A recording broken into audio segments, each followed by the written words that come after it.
নিয়ারবাবু, আজকে এখানে একটা গন্ডগোল লাগলো, রশিদাবাদে আপনাকে ধস্তাধস্তি করা হলো, টানা হিচড়া করা হলো, টানা হিচড়া করা হলো, এমনকি কোনো কিছু করা হয়নি। এটা আপনারা মন গড়া কথা বলছেন। আমরা সব সৈনিক, তৃণমূল মমতা বন্দ্যোপাধ্যায় সৈনিক ছিল, আমাদের মধ্যে একটু গ্যাপ ছিল, সেই গ্যাপটা আপনার অনুগামীরাও এখানে গন্ডগোল করলো, বলছে যে অনুগামীরা এরকম ঘটনা ঘটিয়েছে। কারো অনুগামী নয়, কে আবার অনুগামী? আমাদের একটাই নেত্রীর নাম মমতা বন্দ্যোপাধ্যায় আর অভিষেক বন্দ্যোপাধ্যায়। বলছি তাহলে আপনাকে কেন ঘিরে বিক্ষোভ দেখালো মানুষ? কোনো ঘিরে বিক্ষোভ, আপনাকে টানা হিচড়া করতে দেখা গেল। যারা আমাকে কোনো এগুলো মিথ্যা কথা বলবেন না। আমাদের ফুটেজ আছে, আপনাদের ওগুলো ফুটেজ আছে।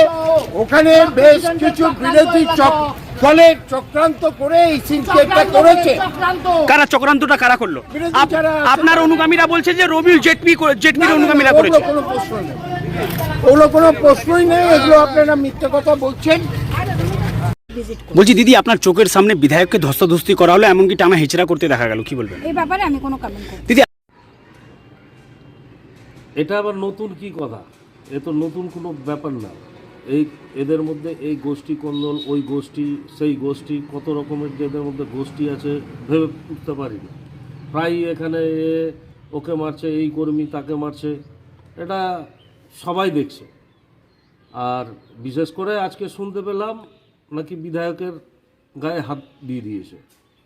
তো যে দলে কর্মীরা বিধায়ককে সম্মান দিতে জানে না, একজন জেলা পরিষদের মেম্বারকে সম্মান দিতে জানে না, সেই দল তো বুঝতেই পারছেন আগামী দিনে কোথায় বেরিয়ে যাচ্ছে।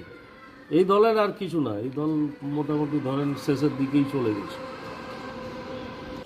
সেখানে আমাদের রাজ্যসভার সাংসদও ছিলেন, তো উনি থাকা সত্ত্বেও কর্মীরা যেভাবে নির্লজ্জের মতো ব্যবহার করলো, সেটা তো মানে আর কি বলবো, মানে এটা এর মতো লজ্জাজনক ব্যাপার আর আমার মনে হয় না যে কিছু হতে পারে। এইরকম টাইপের সবাই জেনে গেছে, সবাই বুঝে গেছে। আগামী দিনে এগুলো দেখতে দেখতে মানুষ ঠিক তাদের জবাব দিয়ে দেবে। তৃণমূল মানেই তো হচ্ছে কাটমানির সরকার, চোরের সরকার, অলিতে গলিতে সব সময় এই শব্দগুলো শুধু ঘুরে বেড়াচ্ছে। এই সরকারটা আর বেশি দিন টিকবে না। মানুষ একদম নিয়ে একেবারে ছুঁড়ে ওকে ফেলে দিবে। সামনে লোকসভা ভোট আসছে, এই লোকসভা ভোটেই দেখতে পাবে যে কী রেজাল্ট আসছে। লোকসভার ভোটটা যে আসছে এটা সেমিফাইনাল খেলা হবে, তারপরে ফাইনাল খেলাতে তো আমরা খেলবো, বুঝতেই পারছেন। আমার নাম দেবব্রত পাল, হরিশ্চন্দ্রপুর মণ্ডল 2 এর জেনারেল সেক্রেটারি।